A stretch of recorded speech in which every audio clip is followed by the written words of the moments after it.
সংবাদ প্রবাহ বার্তা সদা সত্যতা ও নিরপেক্ষতার সাথে চলে।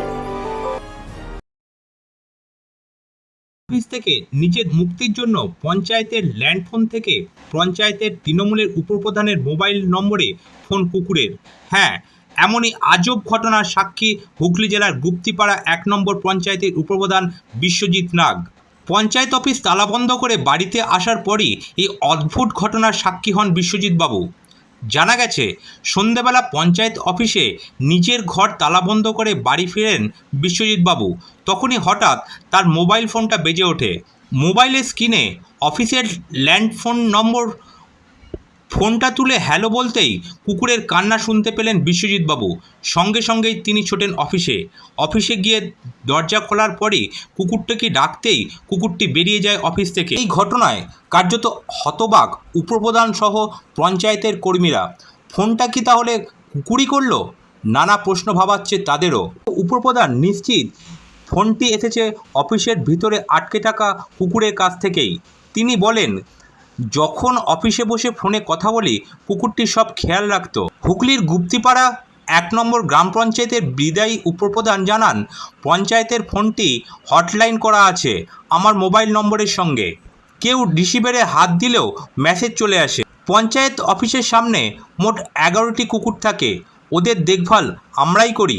শনিবার তাদের অফিসে যে একটি কুকুর রয়ে গেছে তা বুঝতেই পারিনি, কিন্তু ফোনটা কে করলো?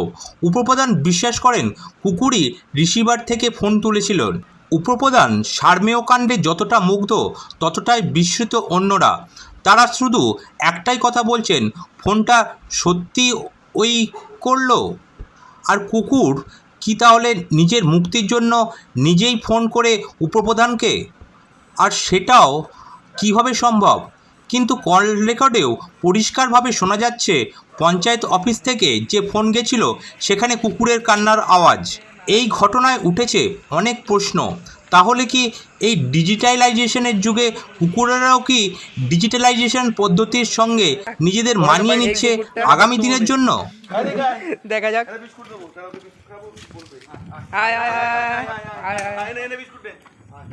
আয় পালাচ্ছিস কেন? হ্যালো হ্যালো হ্যালো হ্যালো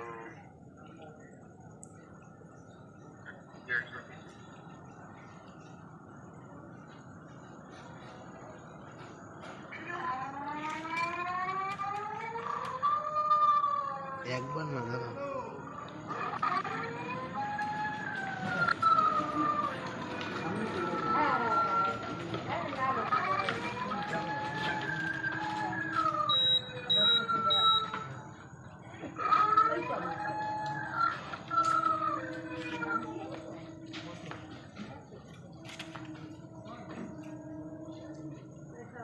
পুরোটাতেই মনে হয় আছে ওরকম। দেখছি, আমি যাচ্ছি দাঁড়া।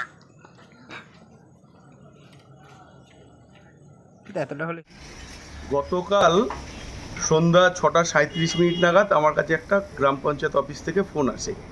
এবার ফোনটায় আমি বেশ কিছুক্ষণ হ্যালো হ্যালো করছি, ৬-৭ বার হ্যালো হ্যালো করার পর দেখছি কেউ আওয়াজ করছে না। আমি বুঝতে পেরেছি যে পঞ্চায়েত অফিসে কেউ একটা ঢুকেছে। হঠাৎ করে আমি যখন আবার একবার হ্যালো বললাম, দেখি কুকুরটা কাঁদছে, একটা আওয়াজ আসছে। বুঝতে পারলাম যে আমাদের অফিসে, গ্রাম পঞ্চায়েত অফিসে একটা কুকুর আটকে পড়েছে। এবং বলে রাখছি যে আমাদের পঞ্চায়েত অফিসে 11টা কুকুর আছে এবং তারা প্রত্যেক দিনই ঘরের মধ্যে থাকে।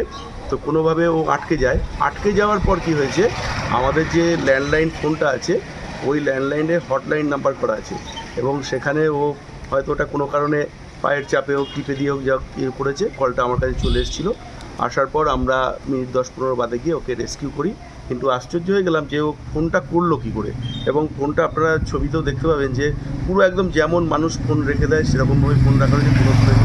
আমি একটা আগ্রহবশত ঘরে গেছিলাম যে হয়তো ফোনটা ভেঙে চুরে ফেলেছে বা টেনে ফেলে দিয়েছে, কিছু একটা করেছে, কিন্তু কিছু ছিল না।